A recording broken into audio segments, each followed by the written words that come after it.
إن الحمد لله نحمده ونستعينه ونستغفره ونعوذ به من شرور أنفسنا ومن سيئات أعمالنا فإنه من يهده الله فلا مضل له ومن يضلل فلا هادي له أشهد أن لا إله إلا الله وحده لا شريك له وأشهد أن محمدا عبده ورسوله صلى الله عليه وعلى آله وأصحابه وسلم تسليما مزيدا قال الله سبحانه وتبارك وتعالى في القرآن العظيم أعوذ بالله من الشيطان الرجيم يا أيها الذين آمنوا اتقوا الله حق تقاته ولا تموتن إلا وأنتم مسلمون وقال يا أيها الناس اتقوا ربكم الذي خلقكم من نفس واحدة وخلق منها زوجها وبث منهما رجالا كثيرا ونساء واتقوا الله الذي تساءلون به والأرحام إن الله كان عليكم رقيبا وقال يا أيها الذين آمنوا اتقوا الله وقولوا قولا سديدا يصلح لكم أعمالكم ويغفر لكم ذنوبكم ومن يطع الله ورسوله فقد فاز فوزا عظيما ثم أما بعد Alhamdulillah, kita panjatkan puji dan syukur kita kepada Allah Subhanahu wa taala atas nikmat Islam. Alhamdulillah ala nikmatil iman, atas karunia iman. Dan kita juga memuji dan memuja Allah Subhanahu wa taala atas nikmat kesehatan. Segala puja dan puji milik Allah Subhanahu wa taala atas nikmat keamanan, ketentraman, kedamaian, dan segala puji bagi Allah Subhanahu wa taala atas nikmat hidayah dan taufik. Semoga Allah Subhanahu wa taala senantiasa mengokohkan dan mengukuhkan kita di atas hidayah dan taufik, di atas karunia Islam, di atas cahaya iman. Mudah-mudahan Allah Subhanahu wa taala berkenan memberikan kenikmatan ini hingga ajal menjemput kita semuanya. Para hadirin yang dirahmati oleh Allah Subhanahu wa taala, ketahuilah bahwasanya Islam ini adalah nikmat dan karunia yang paling terbesar dalam hidup kita.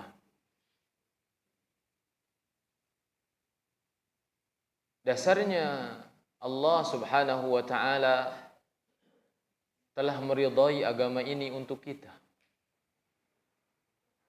Allah Subhanahu wa taala di dalam Al-Qur'an, di dalam surah Al-Maidah, Allah menyebutkan Al-yawma akmaltu lakum dinakum wa atmamtu alaikum ni'mati wa raditu lakumul Islam madina. Di sana disebutkan wa raditu lakumul Islam madina, bahwa aku telah ridha Islam ini sebagai agamamu, sebagai agama kalian. Arti ridha tidak hanya sebatas Allah mencintai agama ini,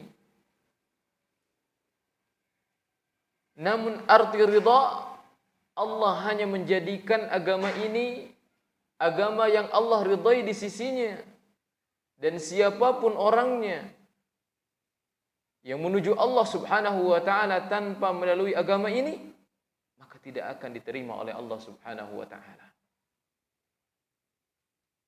Agama selain Islam tidak akan diterima oleh Allah Subhanahu wa taala. Allah berfirman, "Innad dina indallahil Islam."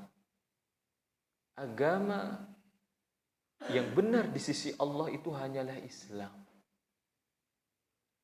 Allah berfirman, "Wa may yabtaghi ghairal islami dina."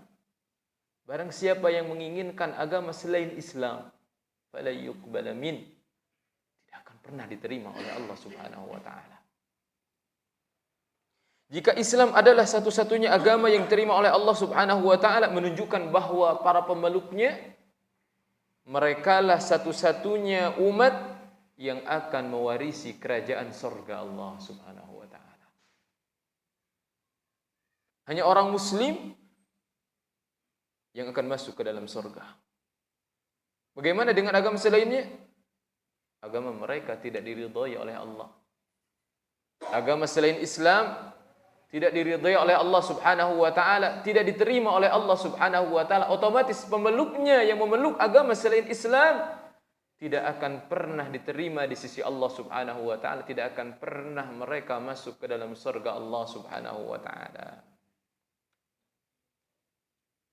Ini adalah poin utama pembahasan kita pada malam hari ini.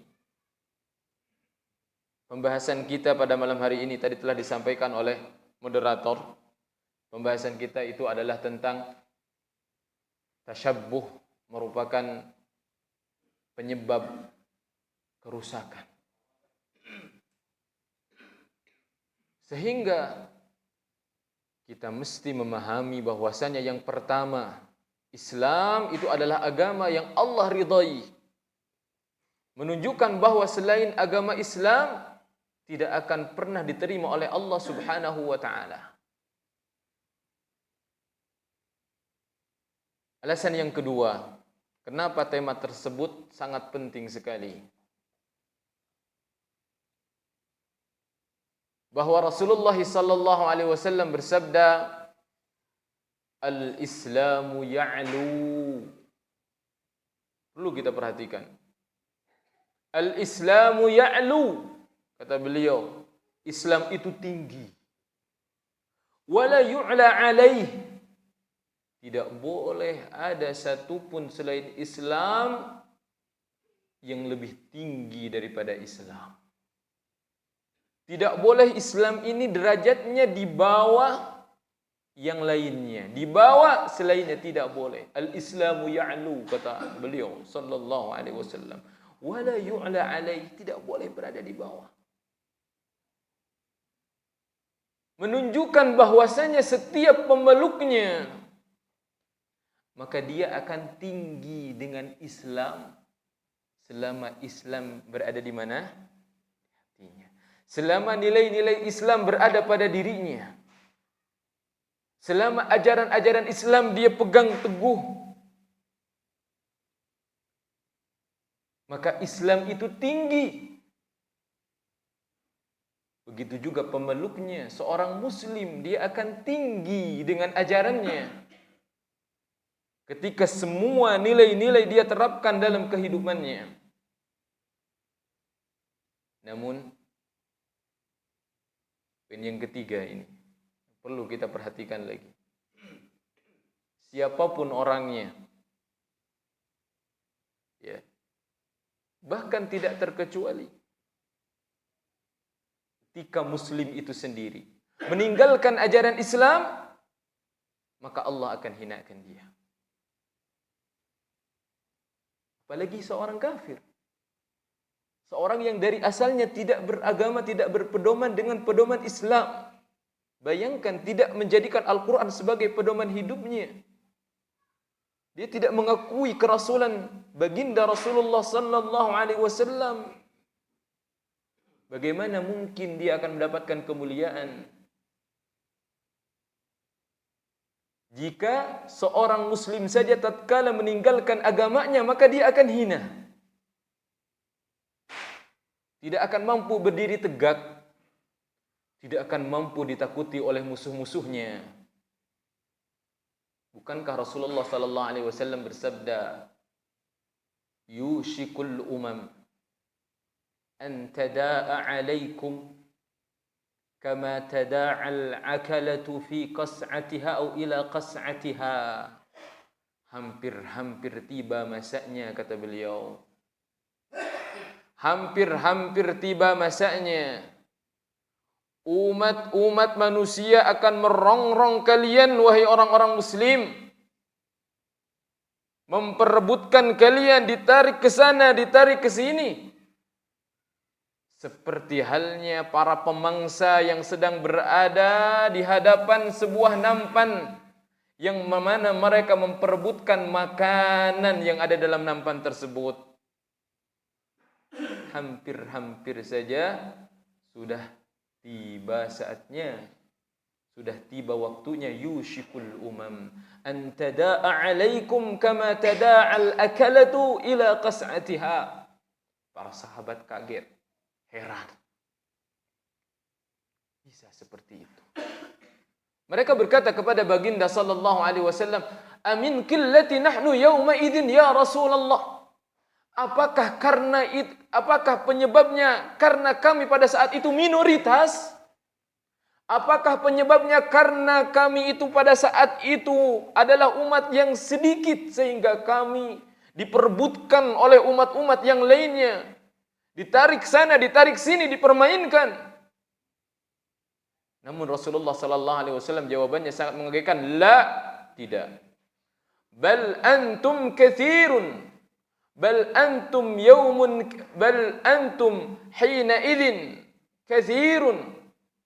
Atau antum katsirun walakinnakum gutha'un ka gutha'is sayl.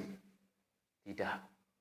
Justru kalian pada saat itu banyak. Allahu Akbar, banyak. Pada saat itu kata Rasulullah, disampaikan oleh baginda Rasulullah sallallahu alaihi wasallam, kalian pada saat itu banyak sekali. Namun banyaknya kalian hanyalah seperti buih-buih. Buih-buih. Coba perhatikan hadisnya. Walakinnakum gutha'un ka gutha'is sayl. Kalian seperti buih-buih. Bukan buih-buih yang ada di lautan. Kalau buih-buih di lautan mungkin masih terlihat indah putih. Tapi beliau katakan ka gutha'is sayl, seperti buih-buih banjir. Apakah air banjir warnanya bening? Tidak. Keruh. Coba kita perhatikan. Kalau kita ingin memahami hadis tersebut. Ketika ada banjir, lihat buih-buihnya. Menyisakan kotoran-kotoran. Demikianlah pada saat itu, kata Rasulullah. Kalian banyak namun seperti buih-buih yang kotor. Banyak. Dan di dalam hadis itu sendiri Rasulullah mengatakan bahwasanya akan dicabut rasa takut dari musuh-musuh kalian terhadap kalian. Apa penyebabnya? Penyebabnya kata Rasulullah sallallahu alaihi wasallam, karena kalian sudah terkontaminasi dengan penyakit al-wahn. Apa itu al-wahn? Hubbud dunya wa karahiyatul maut, cinta dunia dan takut kematian. Cinta dunia dan takut kematian. Kaum muslimin yang dirahmati oleh Allah Subhanahu wa taala, itu dasar-dasar pembahasan kita. Agama ini adalah agama yang Allah ridai. Tidak ada agama yang Allah ridai kecuali agama Islam. Yang kedua, Islam ini adalah agama yang tinggi. Ajarannya tinggi, nilai-nilainya tinggi, hukum-hukumnya tinggi. Tidak boleh ada yang menyamai dengan hukum-hukum, ajaran-ajaran, nilai-nilai Islam. Tidak bisa disamakan dengan agama lain. Ya. Kemudian berikutnya, para jamaah yang dirahmati oleh Allah Subhanahu wa taala, melihat bahwasanya kenyataan yang Rasulullah sallallahu alaihi wasallam kabarkan kepada kita itu kenyataan yang sangat menyedihkan. Yang sangat membuat dada kita itu sakit mendengarnya. Bagaimana mungkin kaum muslimin yang sangat banyak namun menjadi bahan mainan orang-orang kufar, orang-orang kafir. Hal itu dikarenakan usaha mereka yang tidak akan pernah berhenti untuk menyesatkan kaum muslimin dari jalan agama mereka yang lurus. Yang Allah abadikan di dalam Al-Quran. Allah menyebutkan di dalam surah Al-Baqarah. وَلَنْ تَرْضَى أَنْكَ الْيَهُودِ وَلَنْ نَصَارَى حَتَّى تَتَّبِعَ مِلَّتَهُمْ. Allah berfirman, dan orang-orang Yahudi dan juga Nasrani. Perhatikan, dua umat ini yang selalu disinggung di dalam Al-Quran. Dan umat-umat Yahudi, umat-umat Nasrani, mereka tidak akan rela dengan agamamu. Mereka tidak akan rela kepadamu Muhammad sebelum engkau mengikuti agama mereka. Perhatikan. Ya. Allah menyebutkan setelahnya, qul, katakan kepada mereka, inna hudallahi huwal huda, bahwasanya petunjuk Allah adalah sebenar-benar petunjuk. Ingat, masih berkaitan dengan hadis yang tadi, bahwasanya agama Islam itu tinggi, ajarannya tinggi, nilai-nilainya tinggi, hukum-hukumnya tinggi. Maka Allah katakan bahwasanya ketika ada umat-umat yang hendak menyesatkanmu daripada jalannya, menawarkan banyak hal untuk memalingkan dari jalan Allah Subhanahu wa taala, katakan bahwasanya petunjuk Allah lah sebenar-benar petunjuk. Allah ancam, wala inittaba'ta ahwa'ahum, jika engkau Muhammad mengikuti keinginan mereka, mengikuti rayuan godaan mereka, mengikuti aturan mereka, ba'dalladzi ja'aka minal ilmi, padahal telah datang kepadamu ilmu Al-Quran, bahkan didukung dengan hadis. Bahkan hadis tersebut tidak dibiarkan Rasulullah untuk berbicara dari dirinya sendiri. Wa ma yantiqu 'anil hawa in huwa illa wahyu yuha. Allah bimbing pembicaraan Rasulullah agar senantiasa berada pada jalan yang lurus. Laras kata orang sini. Ya. Allah bimbing. Dan Allah peringatkan kepada beliau, jika engkau mengikuti kemauan mereka, ahwa'ahum ba'dalladzi ja'aka minal ilmi, ma laka minallahi min waliyyin wala nasir. Kau tidak akan pernah mendapatkan penolong selain Allah Subhanahu wa taala. Tidak akan mendapatkan pelindung bagimu, tidak akan mendapatkan penolong bagimu dari Allah Subhanahu wa taala. Perhatikan apa yang dikatakan oleh Al-Imam Ibnu Katsir rahimahullahu taala di dalam tafsirnya berkaitan dengan ayat ini. Beliau mengatakan yang sudah saya terjemahkan.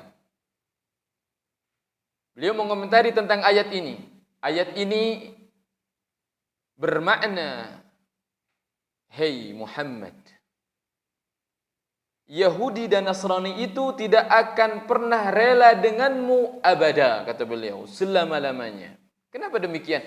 Karena yang digunakan adalah dalam bahasa Arab ya, adatun nasb, lan.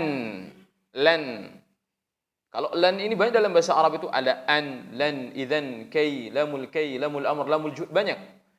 Ada kata lan, jika ada kata lan itu menunjukkan bahwasanya fi'il setelahnya menunjukkan kata kerja yang akan ditiadakan selama-lamanya.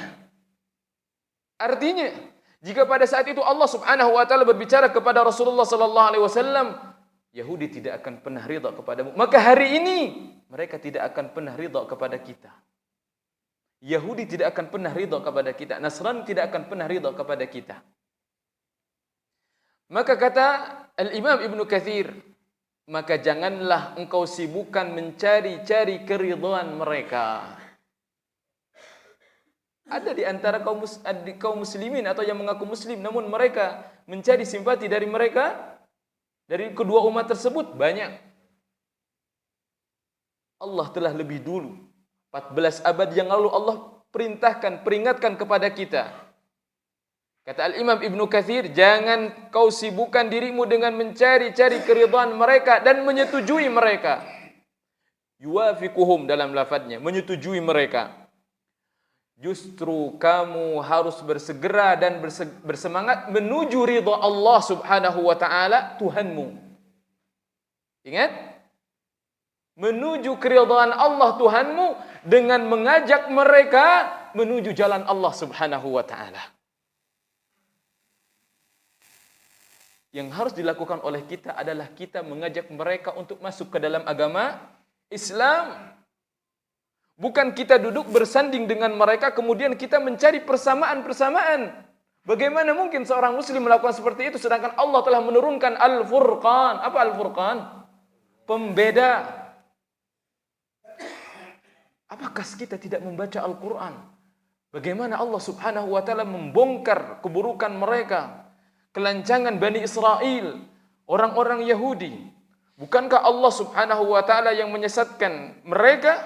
Bukankah Allah yang mengatakan di dalam Al-Quran, ghairil maghdubi alaihim waladdallin? Bukankah setiap salat kita, Bapak Ibu, kita senantiasa kita baca ghairil maghdubi alaihim waladdallin? Sekali-kali kita terjemahkan ayat tersebut. Sekali-kali kita fahami dengan terjemahan bahasa Indonesia. Apa yang dimaksud dengan ghairil maghdubi alaihim waladdallin?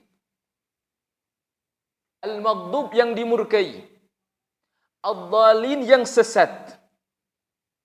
Ya.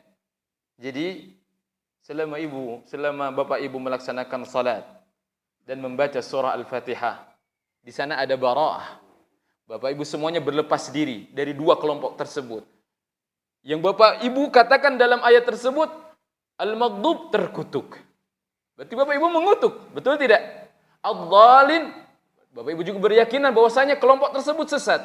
Yang menjadi pertanyaan, siapakah dua kelompok tersebut? Siapa? Semuanya sudah paham. Semuanya sudah paham kita. Al-Yahud wan Nasara. Ketika ditanyakan kepada beliau, "Faman, siapa lagi?" Kalau bukan dua kelompok itu. Al-Maghdub yaitu orang yang terkutuk, dikutuk oleh Allah Subhanahu wa taala. Bahkan tidak hanya mereka dikutuk dalam artian mereka dijauhkan dari rahmat Allah. Namun bangsa mereka adalah bangsa yang dikutuk oleh Allah Subhanahu wa taala. Jasadnya pernah dikutuk. Al-Quran, kunu kiradatan khasiin. Allah telah menjadikan mereka kera-kera dan juga babi-babi. Dalam Al-Quran terjadi hal semacam itu. Demikian juga ad-dhalin, orang-orang yang menyimpang, orang-orang yang tersesat. Namun hari ini, ya, sebagian ketika mereka mengatakan dalam salatnya ghairil maghdubi alaihim waladdallin, namun mereka enggan untuk mengatakan Yahudi sesat, Nasrani sesat. Memilih kata. Memang apa terjemahan al-maghdub ad-dhalin ini? Memilih kata, ya, yang dianggap itu adalah akan menjadikan pemersatu. Bagaimana mungkin? Sedangkan Allah Subhanahu wa taala telah membedakan antara muslim dengan seorang kafir. Bagaimana mungkin Allah Subhanahu wa taala telah memuliakan agama ini? Bahkan saya katakan bahwasanya orang-orang yang kafir kepada Allah tidak beragama dengan agama Islam dan mereka yang tidak tahu malu. Hidup di bumi Allah, di bawah langitnya Allah, makan dari rizki yang Allah berikan. Namun mereka kafir kepada Allah. Bahkan mereka mengajak orang lain untuk sesat dari jalan Allah Subhanahu wa ta'ala. Dan yang lebih membuat kita sedih, bagaimana seorang muslim yang Allah sudah berikan kepada dia karunia Islam ini, yang tidak bisa dibeli dengan harta, yang tidak bisa dibeli dengan jabatan, yang tidak bisa ditukar dengan kenikmatan apapun, namun dia rela untuk memberikan loyalitasnya kepada orang-orang kafir demi mendapatkan simpati mereka, dan dia membelakangi Allah Subhanahu wa ta'ala. Adalah orang yang tidak tahu malu. Padahal pada saat itu dia masih makan dari rizki yang Allah Subhanahu wa ta'ala berikan. Padahal dia akan kembali kepada Allah Subhanahu wa ta'ala. Padahal dia nanti akan berdiri di hadapan Allah Subhanahu wa ta'ala, mempertanggungjawabkan segala perbuatan dia, ucapan dia. Maka kaum muslimin yang dirahmati oleh Allah Subhanahu wa ta'ala, oleh sebab karena itu, maka kita sebagai seorang muslim, hendaknya kita bangga dengan identitas kita seorang muslim. dengan kita menanamkan nilai-nilai Islam yang sudah kita yakini bahwasanya ini adalah nilai hukum yang paling terbaik di muka bumi ini, yang akan kita bawa kelak di hadapan Allah Subhanahu wa taala. Kita akan pertanggungjawabkan seluruh keyakinan kita, seluruh ucapan kita, kita akan pertanggungjawabkan di hadapan Allah Subhanahu wa taala. Namun justru jangan sampai justru kita mengikuti jalan-jalan mereka ketika mereka berusaha keras untuk menyesatkan kita. Sampai-sampai Rasulullah sallallahu alaihi wasallam bersabda di dalam sebuah hadis yang diriwayatkan oleh Abi Sa'id Al-Khudri radhiyallahu taala anna Nabiy sallallahu alaihi wasallam qala, Rasulullah sallallahu alaihi wasallam bersabda, la tattabi'unna sunana man qablakum, kalian kelak benar-benar akan mengikuti sunnah jalan-jalannya mereka. Shibran bi shibrin, diawali satu jengkal kata Rasulullah. Wa dhira'an bi dhira'in, kemudian satu hasta. Hatta law salaku juhra dabbin lasalaktumu, sampai jika mereka itu masuk ke dalam lubang biawak yang begitu rumit, yang begitu dalam, lasalaktumu, kalian pasti akan mengikuti mereka. Kalian akan mengikuti kebiasaan mereka. Kalian akan mengikuti tradisi mereka. Qulna ya Rasulullah, para sahabat berkata pada saat itu, al-Yahud wan Nasara, apakah yang dimaksud Anda ini adalah Yahudi dan Nasrani? Maka qala Nabi sallallahu alaihi wasallam, faman, siapa lagi kalau bukan mereka? Siapa lagi kalau bukan mereka? Kata baginda Rasulullah sallallahu alaihi wasallam, rawahu Syaikhan. Hadis ini diriwayatkan oleh Al-Imam Bukhari dan Al-Imam Muslim rahimahumullahu ta'ala.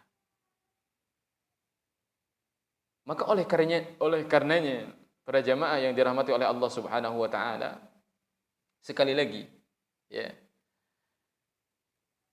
sangat-sangat disayangkan jika hari ini sebagian orang yang mengaku muslim mereka mencari titik persamaan, titik kedekatan.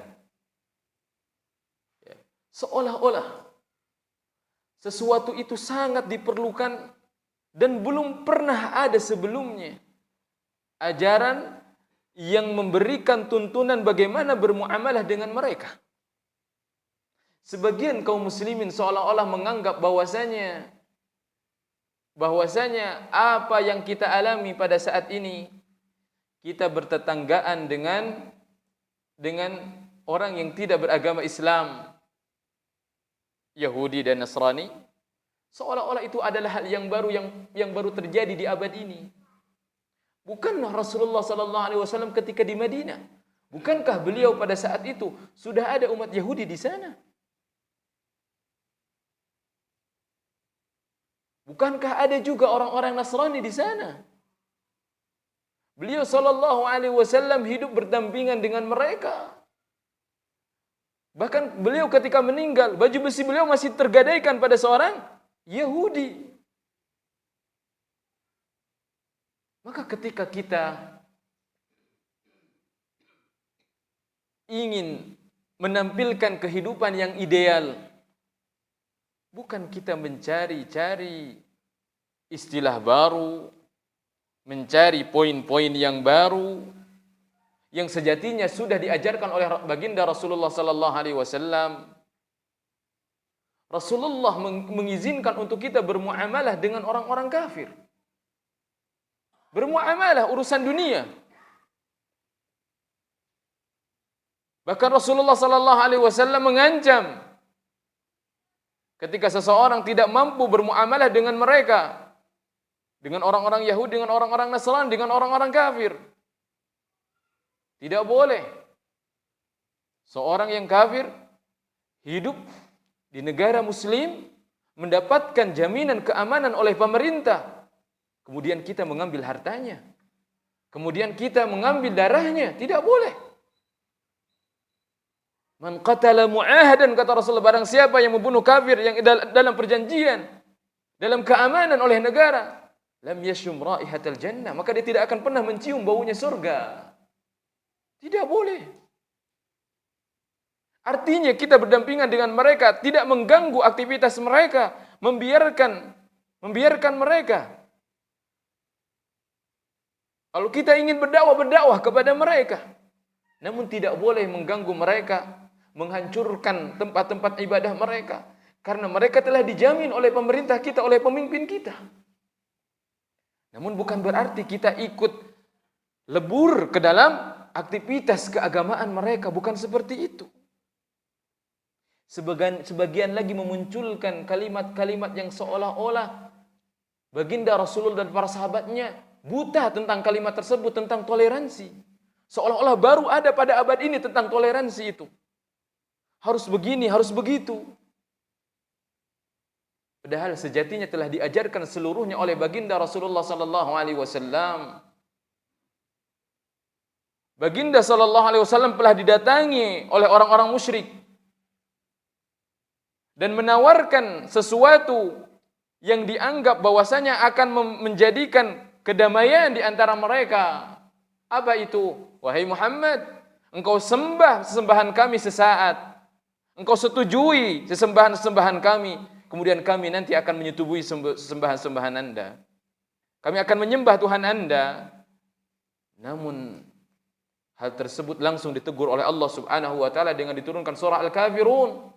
Katakan Muhammad, "Qul ya ayyuhal kafirun." Hei orang-orang kafir. La a'budu ma ta'budun. Kami tidak akan menyembah apa yang kalian sembah.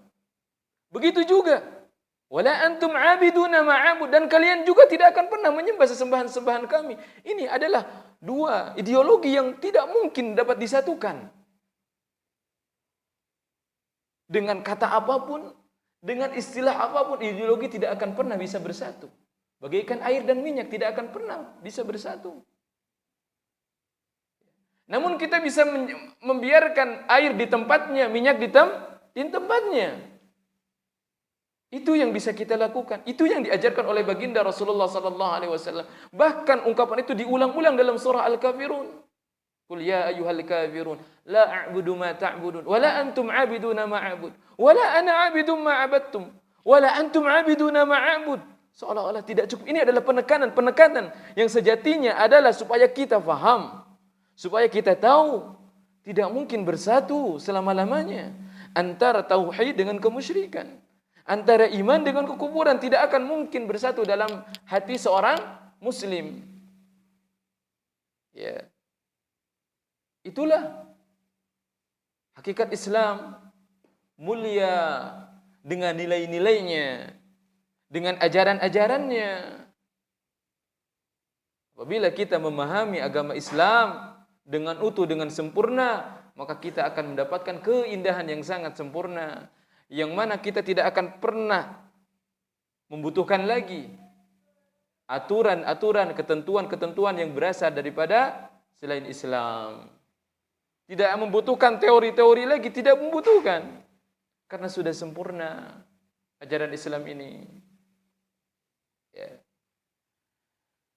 Maka saya pribadi menghimbau, tentu saja ini adalah kewajiban saya sebagai dai yang kelak tentu saja akan bertanggungjawabkan juga di hadapan Allah Subhanahu wa taala tentang sikap, tentang perbuatan, tentang perkataan. Begitu juga para jamaah sekalian.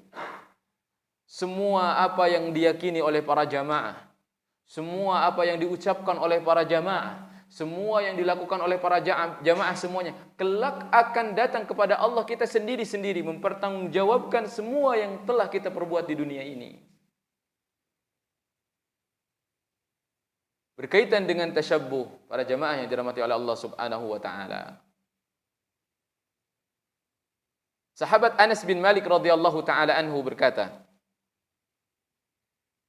"Li ahlil jahiliyati yauman." Dahulu orang-orang jahiliyah, berarti sebelum masa baginda Nabi sallallahu alaihi wasallam, sebelum turunnya Al-Qur'an, li ahlil jahiliyati yauman, mereka memiliki 2 hari. Fi kulli sanatin yal'abuna fihima. pada setiap tahunnya, di mana mereka bersenang-senang di sana, bermain-main di sana. Falamma qadima an-nabiy sallallahu alaihi wasallam al-Madinah, tatkala Nabi sallallahu alaihi wasallam datang ke kota Madinah, qala kana lakum yawman, maka Nabi sallallahu alaihi wasallam bersabda, sesungguhnya bagi kalian wahai umat muslim, wahai kaum muslimin, ada 2 hari juga. Tal'abuna fihima, kalian bisa bermain-main di sana, kalian bisa berpesta ria di sana, makan minum di sana. Tentu saja pada hal-hal yang Allah halalkan, pada hal-hal yang Allah mubahkan. Wa qad abdalakumullahu bihima khairan minhuma, sungguh Allah telah mengganti kedua hari tersebut yang tadi itu jahiliyah bagi kalian khaira, yang lebih baik minhuma, dari 2 hari yang tadi itu.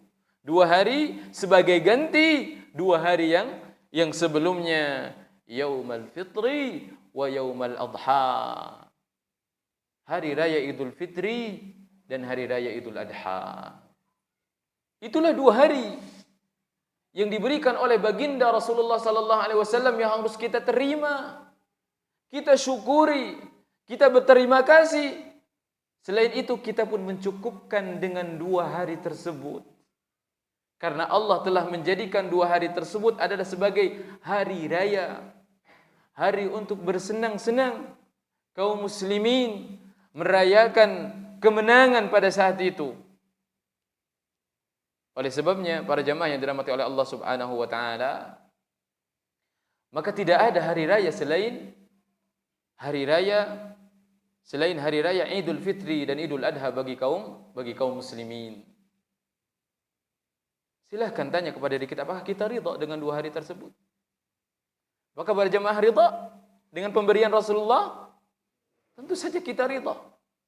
Tentu saja kita bersyukur kepada Allah dan kepada Rasulullah sallallahu alaihi wasallam, berterima kasih. Dan kita bersalawat kepada beliau yang telah memberikan kepada kita 2 hari di mana kaum muslimin bisa berbahagia di sana, anak-anak kaum muslimin bisa berbahagia di sana. Ya. Bersukaria, menunjukkan kebahagiaannya, membeli baju, membuat kue, saling memberikan hadiah. Apakah belum cukup hal tersebut? Padahal itu adalah pemberian Allah. Rasulullah mengatakan, وَقَدْ أَبْدَلَكُمَ اللَّهُ, yang mengganti bukan Rasulullah, namun Allah yang menggantinya. وَقَدْ أَبْدَلَكُمُ اللَّهُ بِهِمَا, dengan 2 hari tersebut, khairan minhuma, lebih baik dari 2 hari sebelumnya, Yaumal Fitri wa Yaumal Adha. Dan kita bertanya, hari apa yang dimaksud 2 hari sebelum itu? Memang apa?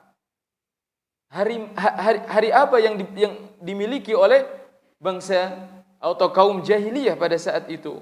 Maka kita bisa memperhatikan apa yang dikatakan oleh sahabat Abdullah bin Amr radhiyallahu anhuma.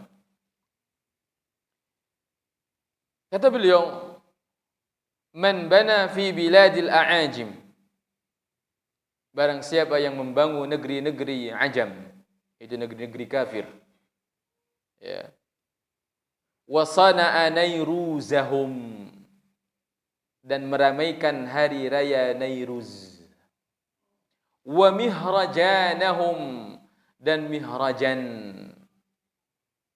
wa tashabbaha bihim, dan meniru-niru mereka, hatta yamut, sehingga dia mati dalam keadaan seperti itu, wa huwa kadzalika husyira ma'ahum yaumal qiyamah, maka ia akan dibangkitkan bersama mereka di hari kiamat.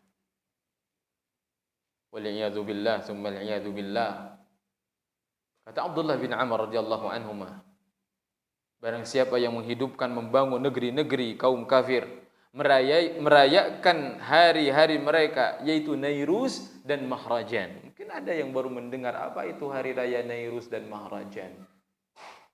Hari raya Nairuz itu, ya, hari raya yang dijadikan oleh kaum Majusi adalah untuk merayakan ketika datang tahun baru Masehi.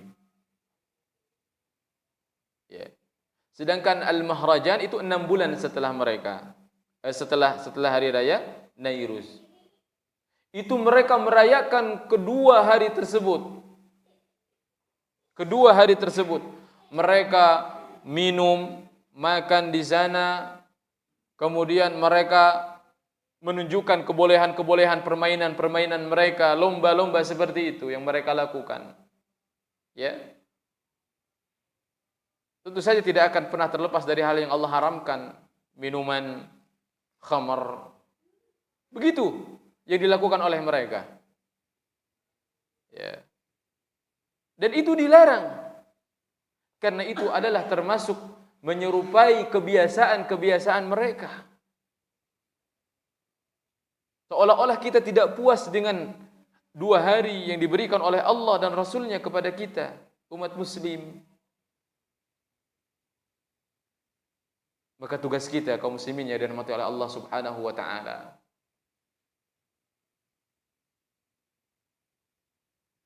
dari sekarang mari kita tanamkan nilai-nilai Islam. Kita ajarkan anak-anak kita untuk mengenal apa itu Islam, bangga dengan agama mereka, tidak meniru kebiasaan-kebiasaan orang-orang kafir. Kata Rasulullah sallallahu alaihi wasallam, al-mar'u ma'a man ahab. Seseorang itu maka akan bersama orang-orang yang dia cintai. Kalau yang dicintainya orang-orang kafir, maka mereka akan dibangkitkan dengan orang-orang kafir, wal iyadu billah. Ya, wal iyadu billah. Oleh sebab itu, maka saya pribadi mengajak kaum muslimin yang dirahmati oleh Allah Subhanahu wa taala, kaum muslimin yang kita senantiasa bersyukur kepada Allah Subhanahu wa taala karunia Islam ini yang Allah karuniakan kepada kita sampai hari ini, dan kita menginginkan kemuliaan tentu saja dari Allah Subhanahu wa taala. Allah berfirman, fa innal izzata lillahi jami'a. Kemuliaan itu adalah milik Allah seluruhnya. Maka barang siapa yang mencari kemuliaan, maka carilah dalam keridhaan Allah Subhanahu wa taala.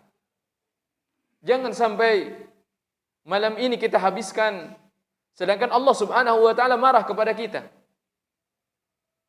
Jangan sampai hari ini, malam ini kita berpesta, bersenang-senang, di mana orang-orang kafir pun sama pada detik itu sama kita berpesta, bersenang-senang. Sungguh sangat tidak tahu malu kalau Allah melihat kita dalam keadaan memiliki sikap yang sama dengan orang-orang kafir. Meskipun itu berada di tempat lain, orang kafir mereka bersenang-senang pada hari yang sama, pada detik yang sama. Detik yang sama. Ya. Menghambur-hamburkan harta sama. Jangan sampai seperti itu. Bukankah Allah melihat kita? Bukankah semua apa yang kita lakukan Allah hisab? Kita imani itu semuanya. Oleh sebabnya, maka kita mulai mawas diri malam ini, dan kita berlindung kepada Allah Subhanahu wa taala. Sudah banyak musibah yang Allah Subhanahu wa taala timpakan di negeri ini. Maka kita takut. Kita banyak-banyak berdoa kepada Allah Subhanahu wa taala. Karena nanti malam ini adalah malam yang akan dibesarkan, dirayakan oleh tidak hanya sebagian kaum muslimin, namun oleh orang kafir seluruhnya, di seluruh penjuru dunia, di seluruh penjuru negeri. Maka jangan sampai Allah Subhanahu wa taala melihat kita pada saat itu, sedangkan kita memiliki sikap yang sama, ucapan yang sama, perbuatan yang sama, tidak ada bedanya dengan orang-orang kafir, wal iyadu billah. Ya. Yang terakhir tadi, kita banyak-banyak berdoa kepada Allah Subhanahu wa taala semoga kita dijauhkan dari bala musibah. Karena kita faham, karena kita adalah sebagai seorang muslim yang memiliki prinsip, kita tahu ayat-ayat Allah Subhanahu wa taala bahwasanya semua musibah, bala yang Allah turunkan di muka bumi ini bima kasabat aydin nas, karena akibat yang dilakukan oleh tangan-tangan manusia. Ya, oleh tangan-tangan manusia. Maka kita perbanyak zikir kepada Allah. Kita takut kepada Allah Subhanahu wa taala. Ya Allah, jauhkan bala musibah dari negeri kita, dari tempat kita, dari rumah kita. Ya, namun tentu saja dengan usaha. Di antara usaha tersebut kita menjauhi apa yang dibenci oleh Allah Subhanahu wa taala. Kalaupun pada saat itu wal iyadu billah Allah memberikan ujian, Allah memberikan musibah, maka kita berada di atas keimanan kepada Allah Subhanahu wa taala. Dibangkitkan dalam keadaan beriman kepada Allah Subhanahu wa taala dan bukan sebagai orang-orang yang ikut serta di dalam perayaan-perayaan yang menjadi perayaan orang-orang kafir. Ya. Maka itulah kaum muslimin yang dirahmati oleh Allah Subhanahu wa taala, berkaitan dengan poin ya tasyabbuh. Dan kalau dibahas tentu saja tasyabbuh itu sangat banyak sekali. Dalam perkataan, dalam perbuatan. Ya. Hindari ucapan-ucapan yang kita tidak tahu bahwasanya ucapan tersebut bisa memasukkan kita ke dalam neraka jahanam. Seperti yang disabdakan oleh baginda Rasulullah sallallahu alaihi wasallam, "Innal 'abda la yatakallamu bi kalimah." Seorang hamba bisa jadi mengucapkan satu kata saja, satu kata, la yulqi bihi balan, tidak pernah terpikir sebelumnya oleh dia. Ternyata perkataan tersebut menjadikan dia masuk ke dalam neraka jahanam yang disabdakan dalam riwayat yang lain, di mana jauhnya dari timur sampai barat. Satu kata saja. Bagaimana jika kita mengucapkan perkataan-perkataan yang dibenci oleh Allah Subhanahu wa taala, waliyadu billah. Ya. Maka sudah ada penggantinya. Al-Qur'an, ya, zikir. Maka silakan lakukan. Ya. Silakan lakukan setiap saat. Ya, bukan mengkhususkan dalam malam-malam tertentu, setiap saat kita berzikir kepada Allah. Kita membaca Al-Qur'an. Yang utama adalah kita memiliki rasa takut, karena modal takut inilah yang akan menghalangi kita dari perbuatan-perbuatan yang Allah Subhanahu wa taala larang. Ya. Tidak ada pesta malam ini bagi seorang muslim, tidak ada. Baik itu dia makan-makan, minum-minum. Ya. Jika memang kebiasaannya adalah makan-makan, minum-minum, biasa makan malam, silakan lakukan. Ya. Namun jangan sampai kita euforia, mengikuti kebanyakan manusia. Jangan sampai. Karena saya yakin Allah Subhanahu wa taala telah takdirkan para bapak, para ibu hadir di tempat ini pada saat ini. Ya, mendengarkan kajian kita saat ini. Saya yakin itu adalah karena taufik dari Allah Subhanahu wa taala. Di saat orang-orang pada saat ini mereka sudah mempersiapkan apa yang mereka persiapkan, kita tidak tahu. Ya. Tidak mendapatkan taufik dari Allah Subhanahu wa taala. Namun tentu saja kita juga mendoakan yang ada di sini dan juga saudara-saudara kita. Semoga mereka dijauhkan dari hal-hal yang buruk. Semoga mereka diberikan hidayah oleh Allah Subhanahu wa taala untuk mengenal indahnya agama Islam, sempurnanya agama Islam, nilai-nilai Islam, dan semoga kita diberikan oleh Allah Subhanahu wa taala hati yang mampu menerima ajaran Islam yang mulia ini. Amin ya rabbal alamin. Baik, barangkali kajian kita ya ditutup saja. Dan setelah ini azan, kemudian kita laksanakan salat. Biasanya kan ya lanjut. Namun insyaallah kita cukupkan saja. Barakallahu fiikum. Kita berselawat kepada baginda Rasulullah sallallahu alaihi wasallam, wa sallallahu ala nabiyyina Muhammad wa ala alihi wa sahbihi wasallam. Subhanakallahumma rabbana wa bihamdika asyhadu an la ilaha illa anta astaghfiruka wa atubu ilaik. Wassalamu alaikum warahmatullahi wabarakatuh.